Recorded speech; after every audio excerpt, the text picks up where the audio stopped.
Let's listen to the audiobook Vanity Fair by William Makepeace Thackeray. Level A2, Oxford Reading University. You will find Part 1 in the description and on our channel. Part 2. When Sir Pitt left, Becky cried in Miss Crawley's arms. Miss Crawley understood that there was another man in Rebecca's life. However, Becky didn't say who he was. "I will tell you everything soon, my dear Miss Crawley, my dear friend." "Very well, my poor little child," the old lady said, kissing her. "Oh, I am so miserable. Please, promise me that you will love me forever." And Miss Crawley promised. Alone in her room, Becky was thinking about her bad luck. She missed the opportunity to be a real lady, to have a big house. But she was too clever and stopped thinking about that soon. In the early morning, she left the house. Then who is her secret husband? It is Rawdon Crawley. Rebecca knows that his aunt loves him very much. She hopes that Miss Crawley will forgive him for marrying a simple governess. She also hopes that the old lady will leave Rawdon all her money. The couple moves to a rented apartment. Becky writes a letter to Miss Crawley's servant. In the letter, she asks to explain everything to Miss Crawley in a gentle manner. However, everything doesn't go as Becky planned. When Lady Crawley learns the news, she is in shock. She calls Becky a nobody and faints. The old lady doesn't let Rawdon and his wife visit her, and she doesn't reply to his letters. And worst of all, she doesn't give them any money. As for Sir Pitt, when he learns about this marriage, he becomes extremely angry. He goes to Becky's room and destroys everything. 9. At the same time, Amelia's father became bankrupt. All possessions of the Sedley family went to an auction. George's father, Mr. Osborne, decided his son couldn't marry a poor girl. Mr. Osborne didn't allow George to see Amelia, and this made Amelia interesting for the young man.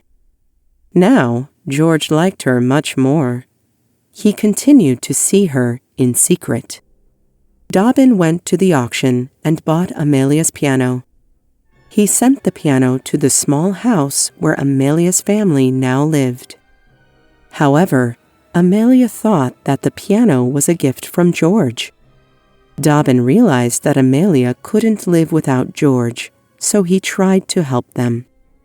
He talked to Mr. Osborne, but didn't succeed. Mr. Osborne wanted George to marry Miss Swartz, a rich girl from India. One day, Miss Swartz was at the Osbornes' house, and George told her that he was engaged to Amelia. That made his father very angry. When the father and the son were alone, Mr. Osborne asked, "How could you, sir, talk about that person with Miss Swartz in my house?" "Stop, sir," said George. "You can't talk to me like that, sir. I am an officer in the British Army." "I will say what I like to my son, sir. I can stop giving him money if I like. I will say what I like." "I am a gentleman, although I am your son, sir," George answered. "And you should use polite language when you talk to a gentleman. My father didn't give me the education you have had, nor the money you have had. But in my time, a gentleman could not insult his father. I never insulted you, sir, but you have to remember that your son is a gentleman, and you too." "I know very well that you give me money," George said. "You repeat it often, sir. It is hard for me to forget it." You should remember other things as well, sir, the father answered. You should remember that in this house I am the master, and that name, and that I say— That what, sir? George asked with a little smile. That you cannot say the name of those Sedleys here, sir, the father shouted. Sir, I will always defend Miss Sedley. Nobody can speak badly of that name. I will kill any man who says a word against her. Go on, sir, go on, the old gentleman said. Go on about what, sir? You told me to love her, and I did as you ordered. And now you tell me to leave her, although she hasn't done anything wrong, George said. I cannot play with a young girl's love. She is such an angel. If I leave her, sir, do you think she will forget me? This is sentimental nonsense, sir, the father cried out. I don't want this poor girl in my family. You have to marry the right girl. If you decide to live without my money, it is your choice. But then you should walk out of this house, sir.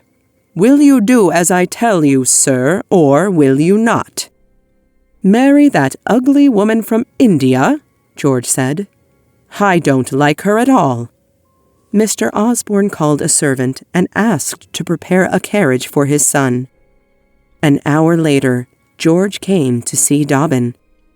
I have done it, he said. He was very pale. What, my boy? Dobbin asked. George told him everything. I will marry her tomorrow, he said. I love her more every day, Dobbin. 10. George and Amelia marry and go on a honeymoon. When Mr. Osborne learns about that, he takes the family Bible and crosses out George's name. He says now he has no son. At this time, the war with Napoleon breaks out, so Dobbin, George, and Rawdon all have to go fight in Belgium. The men go to Brussels, as well as Amelia and Becky. There, they attend theaters, parties, and museums. George doesn't care much about his wife, and she is very sad. Soon, George falls in love with Becky and passes her a secret letter. Amelia sees that George is not interested in her anymore. She is miserable and almost ill. Soon, George and all the other men leave Brussels and go to fight in Waterloo. Becky comes to visit Amelia. Amelia was very ill and was lying in bed. Dear Amelia, you are very unwell, Rebecca said, taking Amelia's hand. What is it? Amelia drew her hand back. Why are you here, Rebecca? She asked. Becky was worried. Maybe she saw George giving me the letter, she thought. I only came to see if you are well. And what about you? Are you well? Amelia asked. I think you are. You don't love your husband, and you don't care about him. He can die today, but you are so calm. Tell me, Rebecca, did I ever do anything bad to you? No, Amelia, you didn't. When you were poor, I became your friend. I was like a sister to you. George loved me with all his heart. So why did you come between my love and me? Do you think you could love him as I did? His love was everything to me. You knew it, and you wanted to take it from me. Rebecca, you are a bad woman. You are a false friend and a false wife. Amelia, it's not true. I didn't do anything wrong, Rebecca said, and she turned away. You didn't, but you tried. You know it in your heart. She has seen nothing, Rebecca thought. But what have I done to you? Amelia continued. That you tried to take my husband away? We have only been married for 6 weeks, and from the day of our wedding, you came between us. Now he is gone, and you come to see how unhappy I am? I am already miserable enough. You don't have to make me even more miserable. But I never came here before, Rebecca said. No, you didn't come. You took him away. And now he is gone, but he promised to come back. He will come back, my dear, Rebecca said. She was impressed by Amelia's strong feelings. Amelia looked away and touched George's pillow. She seemed to forget about Rebecca. So, Rebecca silently walked away. 11. The British Army wins the Battle of Waterloo, but many men have died. Amelia asks God to save George, but he lies dead in the field. William Dobbin takes care of Amelia. He fought bravely, and now he is a major. Dobbin and Amelia are still in Belgium. When George's father learns of his death, he decides to visit Belgium and see the places where his son fought. One day, he meets Major Dobbin. Mr. Osborne, I have a message for you, Dobbin said. From that woman? Mr. Osborne asked. No, from your son. So, what do you want to tell me? Mr. Osborne asked. I want to talk about George, Dobbin replied. Make it short, sir. I am here as his closest friend, Dobbin continued. Do you know that he has left no money to his widow? I don't know his widow, sir, Mr. Osborne said. She should go back to her father. Amelia will be a mother soon. Will you forgive her and the child? My son disobeyed me.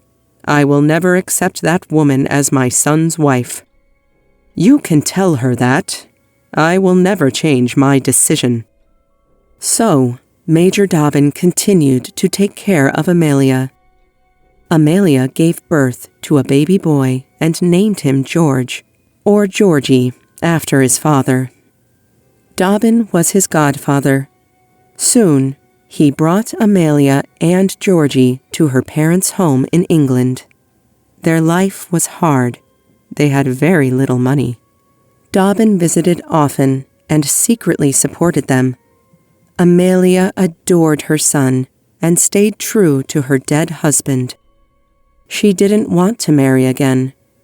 Dobbin understood that he couldn't win her love. After that, he moved to India. Iwa is making your learning even more exciting with our new Reddit community. Even more grammar lessons, speaking topics, learning hacks.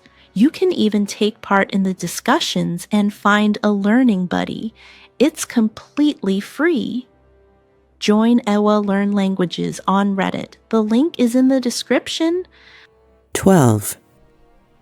Becky and Rawdon live in Paris. Their quality of life is rather good. It is surprising because they don't have any source of money. They continue living there until they learn that Miss Crawley is dying. They return to London with their son, Roddy. Soon, Miss Crawley dies. She has left her money to Pitt, Rawdon's brother. Becky uses Miss Crawley's name to buy a house and everything they need on credit. They live like they have a lot of money. Becky throws parties for rich people and becomes a close friend of the famous Lord Stein. Becky spends much time with other people. Trying to become more popular, but she doesn't care about her husband and son. She lies to Lord Stein, and he gives her a lot of money and jewels. One day, the police arrested Rawdon. He wasn't paying his bills, so they put him in prison. Rawdon wrote a letter to Becky explaining how to help him, but she didn't. So, he wrote to his sister-in-law. She paid his bills and let him out of prison. When Rawdon came home, he heard Becky's laughter and a man's voice. Becky was having dinner with Lord Stein. She was wearing a very beautiful and expensive dress and a lot of jewels. Lord Stein was about to kiss her hand. "How do you do, Crawley?" he said. Rebecca was scared. "I did nothing wrong, Rawdon," she cried. "I am innocent. Say I am innocent," she said to Lord Stein. "You are innocent," he cried out. "You are innocent. I paid for every jewel you have on your body. I have given you so much money, and your husband has spent it." Lord Stein took his hat and tried to walk away. But Rawdon stopped him. "You lie, you dog," Rawdon said. "You lie, you coward!" And he hit Lord Stein several times. Rebecca was really frightened. "Come here," he said. She came up at once. "Take off those things." Rebecca took off all the jewels. "Throw them down," Rawdon said, and she dropped them. "Don't kill me, Rawdon," Rebecca said. He laughed. "I just want to see if that man lies about the money," he said. Rawdon went to Becky's room and found a lot of money in a secret box. "Did he give you this?" Rawdon said. "Yes," Rebecca answered. "I'll send it to him today. Becky, you could get me out of prison without any problem. I have always shared everything with you." "I am innocent," Becky said, and Rawdon left her without another word. 13. Rawdon wants to challenge Lord Stein to a duel. However, Lord Stein offers him a very good job on a far island. Rawdon accepts. He leaves his son in the care of his brother and his wife. Becky's reputation is ruined, so she cannot stay in London and leaves England. During this period, Amelia is living in poor conditions with her parents and son. They have problems with money. Amelia makes the difficult decision to pass Georgie to his grandfather, Mr. Osborne. In return, he gives Amelia some money. Soon, Joss and Dobbin come back to England. When Mr. Osborne dies, he leaves money for Georgie and Amelia. The Sedleys and Dobbin went to Europe. Amelia and Dobbin enjoyed spending time together and were truly happy. When they went to Germany, Amelia's brother Joss met Becky at a casino. Joss learned that Becky was moving around different countries, never staying too long in one place. Her reputation made it difficult for her to stay anywhere. Joss and Amelia didn't know her story with Lord Stein, so they took pity on her and invited her to live with them. Dobbin thought it was a bad idea. He tried to tell Amelia that she shouldn't do it, that Becky was a liar with a terrible reputation. Dobbin tried to explain that Becky wasn't Amelia's friend. Amelia became very angry. She told Dobbin that it was none of his business.